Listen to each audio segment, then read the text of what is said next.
this is the time dependent generalization of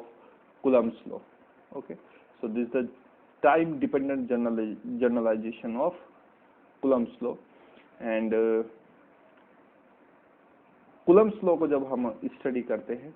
to which it reduces in the static form where the second and third term drop out and the first term losses its dependent on TR. तो actually ये Coulomb's law का ही time dependent generalisation है, और ये उसी form में convert हो सकता है। कैसे? अगर इसका जो सेकंड टर्म है और थर्ड टर्म है इनको हम ड्रॉप कर दें, और जो फर्स्ट टर्म है इसमें जो रो डॉट है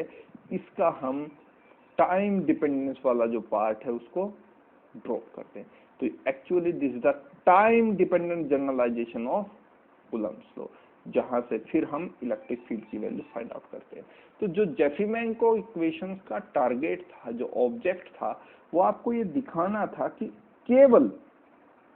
आप इलेक्ट्रिक फील्ड की अगर ये वाली फॉर्म आप देखें जो अभी हम डिस्कस कर रहे थे, इलेक्ट्रिक फील्ड की ये वाली फॉर्म अगर आप देखें तो इलेक्ट्रिक फील्ड की ये वाली फॉर्म में केवल रो डैश ये स्टैटिक केस का इलेक्ट्रिक फील्ड है, ये नॉन स्टैटिक केस का इलेक्ट्रिक फील्ड है। ये तब है जब आप वो थ्योरी अप्लाई करें जो आपने पोटेंशियल्स के ऊपर की थी, तो तब जाके फिर आपको इस तरह के इलेक्ट्रिक फील्ड वहां फाइंड आउट करने को मिलते हैं। लेकिन केवल इतना करने से ये फॉर्म नहीं बनेगी, क्योंकि यहाँ अगर आप ऐसा करते हैं कि केवल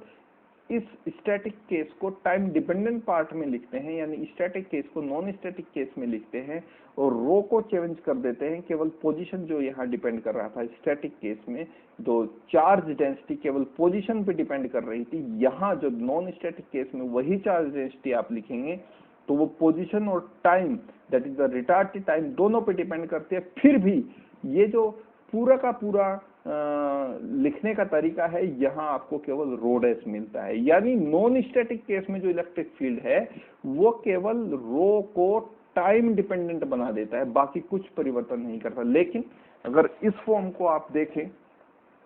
इस फॉर्म को आप देखें, यहाँ रो का एक फर्स्ट डेरिवेटिव भी है,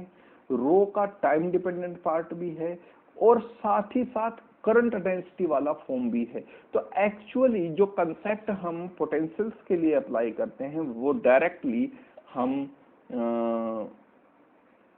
यूज नहीं कर सकते फील्ड्स के लिए। आप ये देख रहे हैं, that is the equation number 3rd। So this is the time dependent generalization of Coulomb's law, to which it is reduced in the static case when the second and third term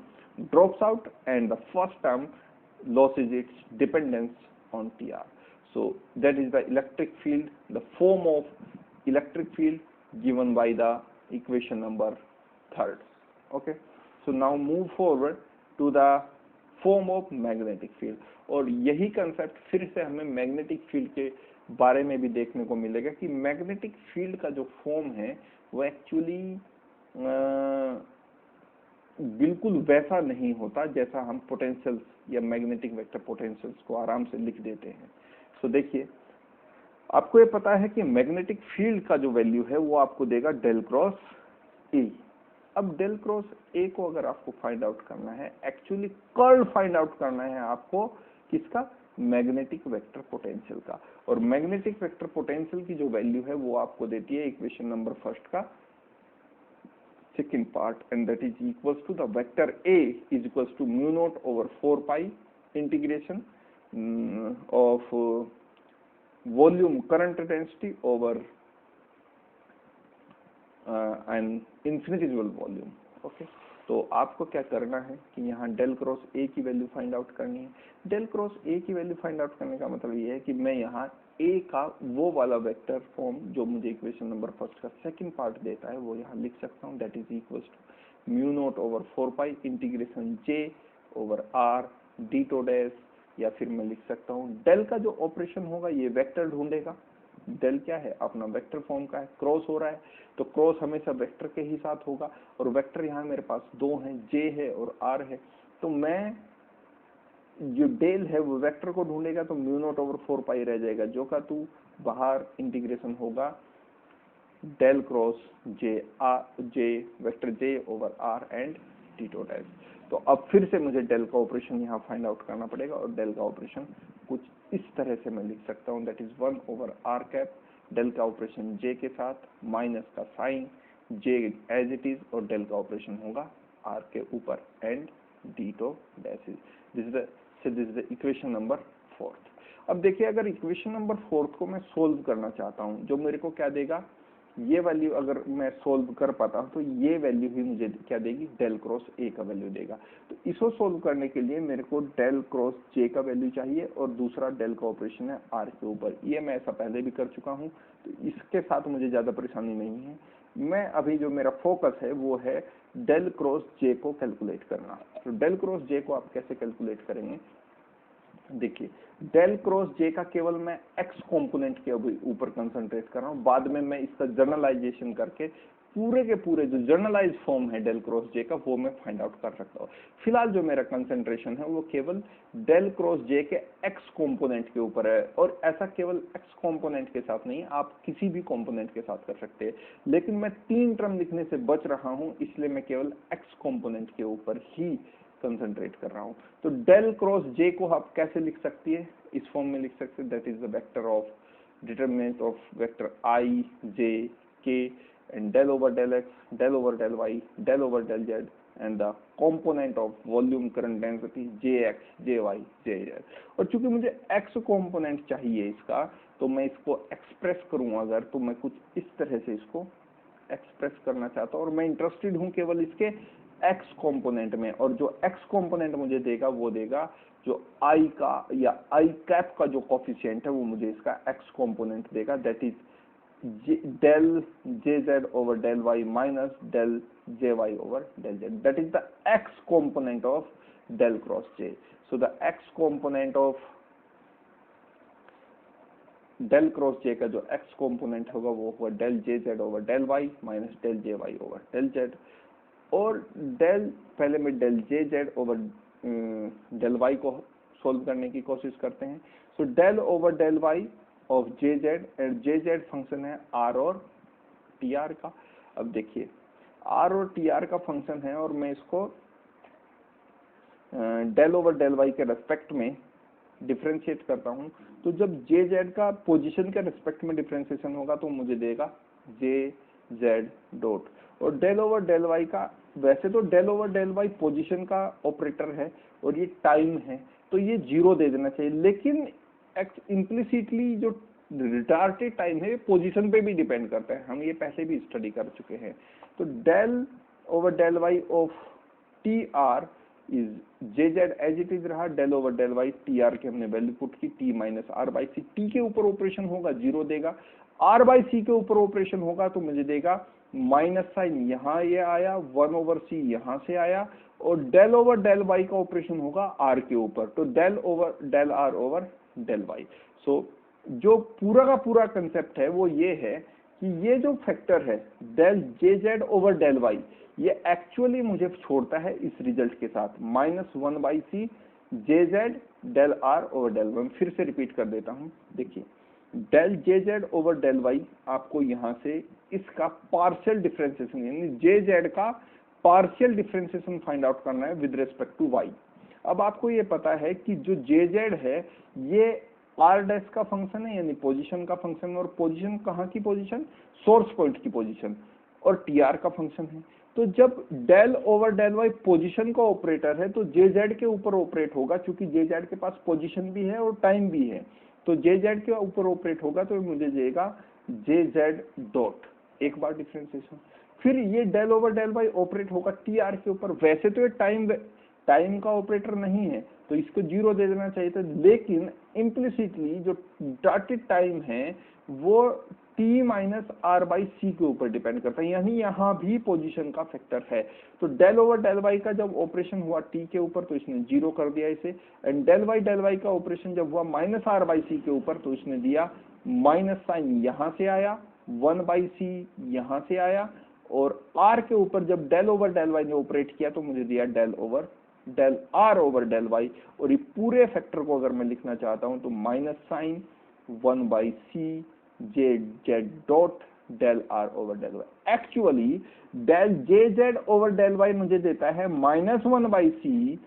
J Z dot del R over del Y. तो इसी तरीके से in the same way del J Y over del Z मुझे क्या देगा, -1/c,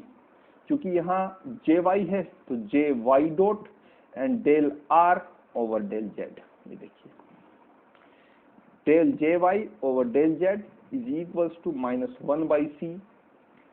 J Y dot del R over del Z. अब मुझे इसका आराम से जो डेल क्रॉस जे का एक्स कॉम्पोनेंट है वो मैं फाइंड कर सकता हूं, क्योंकि मेरे पास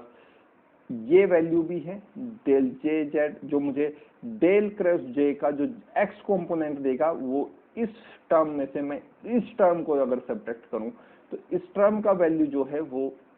कुछ इस तरह का वैल्यू है, और जो इस टर्म का वैल्यू है वो कुछ इस तरह का वैल्यू है। तो डेल क्रॉस जे का जो एक्स कॉम्पोनेंट होगा, डेल क्रॉस जे का जो एक्स कॉम्पोनेंट होगा वो होगा -1/c जे जेड। ये पहला जो वैल्यू है ये वाला वैल्यू,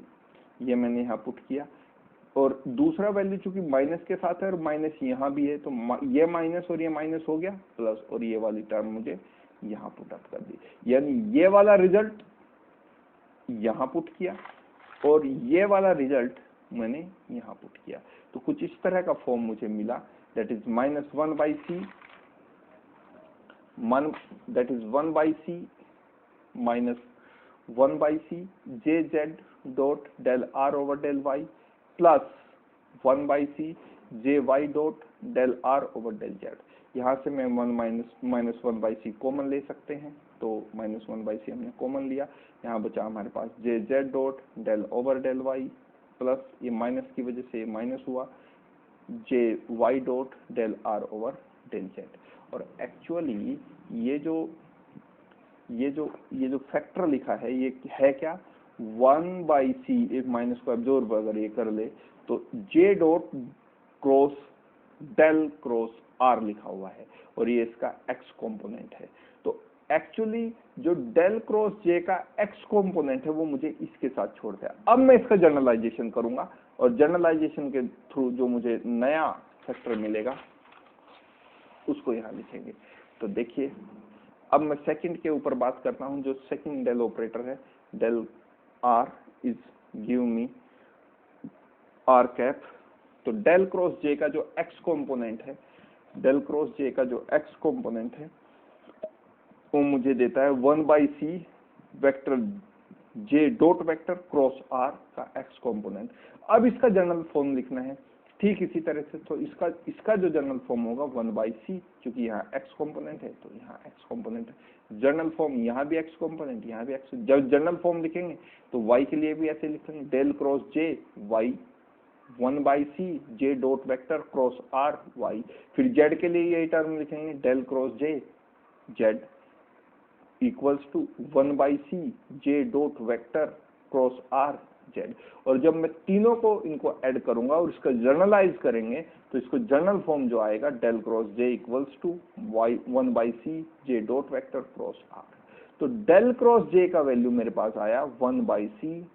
जे डॉट वेक्टर क्रॉस आर, और डेल का जो सेकंड टर्म में ऑपरेशन है वो है डेल 1/r, और ये मेरे को देगा -r cap over R square. अब मैं थोड़ा सा पीछे आपको लेके जाना चाहता हूँ, इन दोनों रिजल्ट्स को आपको अपने माइंड में बना के रखना है कि डेल क्रॉस जे का रिजल्ट आया 1/c J dot vector cross R, और डेल का ऑपरेशन जब 1/r के ऊपर हुआ तो जनरल फॉर्मूला हमने डिस्कस किया था पिछले लेक्चर में, वहीं से हमने लिखा है -r cap over R square. इन दोनों रिजल्ट को यहां से उठाइए और ये जो इक्वेशन था आपके पास, इक्वेशन नंबर 4, ये वाला जो इक्वेशन है आपके पास, μ0/4 1/r del cross J minus J cross del 1/r d2 dash. तो जो डेल के ऑपरेशन है यहाँ है, फर्स्ट टर्म में डेल का ऑपरेशन यहाँ है और सेकंड टर्म में डेल का ऑपरेशन यहाँ है। डेल क्रॉस जे की वैल्यू भी आपके पास है और डेल 1/r की वैल्यू भी आपके पास है, उन वैल्यूज को वहां से उठाइए और इक्वेशन नंबर 4 में पुट कीजिए, तो यहां से आपके पास रिजल्ट आएगा डेल क्रॉस ए, और डेल क्रॉस ए का ये वैल्यू जब हम इस इक्वेशन में डालेंगे B equals to del cross A, तो यहां से आपके पास आएगा नॉन स्टैटिक मैग्नेटिक फील्ड। और तब हम वहां देखेंगे कि जो नॉन स्टैटिक मैग्नेटिक फील्ड है वो किन किन बातों पर निर्भर करता है। तो इस इक्वेशन में मुझे डेल क्रॉस जे की वैल्यू पुट करनी है और डेल 1/r का वैल्यू पुट करना है। तो देखिए जब मैं वहां पुट करता हूँ दोनों वैल्यूज, तो मुझे जो मैग्नेटिक फील्ड का जो फॉर्म मिलता है वो कुछ इस तरह का मिलता है, that is the vector B which is the function of position and time is equals to mu naught over 4 pi integration j dot which is a function of r dash and retarded time over rc cross r cap minus j cross minus r cap over r square and d dot dash. So the magnetic field which is a function of position and time equals to mu naught over 4 pi integration j dot r dash tr, ये term same रहा, plus ये term भी same रहा, जो cross वाला function है वो मैंने यहाँ लिख दिया आर कैप डीटो डैश, क्योंकि डीटो डैश इस टर्म के साथ भी था, इस टर्म के साथ भी था। तो अब देखिए जो मैग्नेटिक फील्ड का वैल्यू है वो कुछ इस तरह का मेरे पास आता है। तो देखिए केवल जो वॉल्यूम करंट डेंसिटी उसको रिटार्टिव फॉर्म में लिखने से काम नहीं चलेगा, ये वाला टर्म भी इसके साथ ऐड होगा। तो actually this is the time dependent generalization of the Biot Savart law to which it reduces in the static case. Okay, तो ये जनरलाइजेशन फॉर्म है, टाइम डिपेंडेंट जनरलाइजेशन फॉर्म है बायो-सेवर्ट लॉ का, और ये स्टैटिक केस में रिड्यूस हो सकता है कि इस वाली टर्म को आप क्या कर दें, जीरो कर दें। तो इस तरह से आप देख पाते हैं कि जो पोटेंशियल्स का फॉर्म हम लिख पाते हैं स्टैटिक केस से नॉन स्टैटिक केस में by the introduction of retarded time, हम इलेक्ट्रिक और मैग्नेटिक फील्ड के साथ, या फिर हम सिंपली करें कि फील्ड के साथ हम ऐसा नहीं कर पाते, और इसी कारण हमने इस तरह का मैथमेटिक्स डेवलप किया। और हमने फिर कहा कि ये जो अब पोटेंशियल्स और फील्ड्स हैं ये एक्चुअली में केवल उन्हीं टर्म पे डिपेंड नहीं करता जो इक्वेशन नंबर 5 है, एंड इक्वेशन नंबर 3 जो हमने यहां से डेवलप की थी, इक्वेशन नंबर 3 जो मुझे नॉन स्टैटिक इलेक्ट्रिक फील्ड के बारे में इंफॉर्मेशन देती है, ये भी आर और टी का फंक्शन है। और इक्वेशन नंबर 5 जो मुझे magnetic field, non static magnetic field के बारे में इंफॉर्मेशन देती है, वो इक्वेशन नंबर 5 मुझे देती है। तो actually equation number 3 and 5 are the solution of Maxwell equations, and to get the retarded potential all you do is the replaced T by TR in the electrostatic and magnetostatic formulas, but in the case of fields not only the time replaced by the retarded time but completely new terms, that is the derivative of rho and j appears there. Okay, इसी कारण जेफीमैन को equations हमारी study में आया कि जो हम retarded potentials के साथ, यानी स्टैटिक पोटेंशियल को नॉन स्टैटिक पोटेंशियल्स में अगर हमें चेंज करना है तो हम आसानी से कर पाते हैं, लेकिन अगर हम फील्ड्स के वही कॉन्सेप्ट जो हम पोटेंशियल्स के लिए यूज करते हैं वही कॉन्सेप्ट अगर हम फील्ड्स के लिए अप्लाई करें तो वो बहुत ज्यादा ठीक नहीं है, बल्कि मैं ये कहूंगा that is the absolutely wrong way. जो पोटेंशियल्स और फील्ड का अभी जो फॉर्म हम स्टडी कर रहे हैं वो बिल्कुल एंटायरली डिफरेंट फॉर्म है, जो कंसेप्चुअली जो हम पोटेंशियल के लिए कर लेते हैं। So that's all for now, and meet you into the next one, and the next topic we will discuss about the Lennard-Wishart potentials. Okay, so potential is not yet over, and we will continue with potential, and that is a new concept, that is the Lennard-Wishart potential. Thank you for then. Thank you.